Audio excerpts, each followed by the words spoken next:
رات کی تاریکی میں زینب خاموشی سے کمرے کے ایک کونے میں بیٹھی تھی۔ اس کا وجود دکھوں کی تصویر بنا ہوا تھا، آنکھوں کے گرد سوجن، گالوں پر تازہ نیل اور لبوں پر خاموشی کا پہرا۔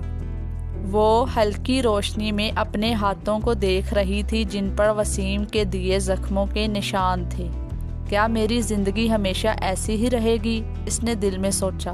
ہر روز کی طرح آج بھی وہ وسیم کے غصے کا نشانہ بنی تھی، اور ہر بار کی طرح اس نے کوئی جواب نہیں دیا تھا، نہ زبان سے نہ عمل سے، بس آنسو تھے جو اس کی تکلیف کا واحد ثبوت تھے۔ اور وہ جلدی سے پونچھ لیتی تھی کہیں کوئی دیکھ نہ لے۔ کچن میں پڑی پلیٹیں اب بھی زمین پر بکھری تھی جہاں افطاری کے وقت وسیم نے غصے میں کھانے کو الٹ دیا تھا۔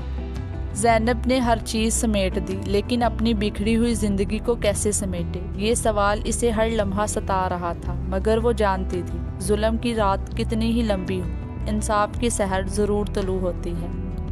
رمضان کی پہلی سحری تھی، ہر طرف برکتوں کا نزول تھا، لیکن زینب کے لیے یہ بات عام باتوں کی طرح تھی کہ دکھوں اور اذیتوں سے بڑی ہوئی زندگی اس کا مقدر تھی۔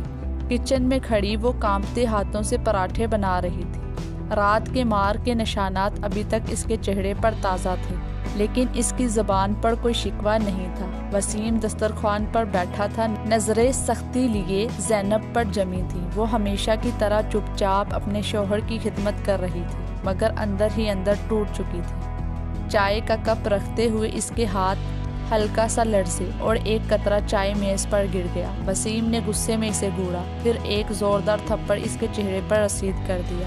زینب کی آنکھوں میں آنسو آ گئے، مگر اس نے کوئی احتجاج نہ کیا۔ وہ جانتی تھی کہ اس گھر میں اس کی آواز کی کوئی قیمت نہیں۔ اس نے سر جھکایا، ہاتھ جوڑے اور خود کو سنبھالنے کی کوشش کی۔ رمضان کے بابرکت مہینے میں بھی اس کے لیے کوئی نرمی نہیں تھی، مگر وہ جانتی تھی اس کا اللہ دیکھ رہا ہے اور وہی سب سے بڑا انصاف کرنے والا ہے۔ اگر آپ کو ہماری ویڈیو پسند آئے تو لائک، شیئر، کمنٹ کیجیے تاکہ ہر نئی آنے والی ویڈیو کا نوٹیفیکیشن آپ کو مل سکے۔ اللہ حافظ۔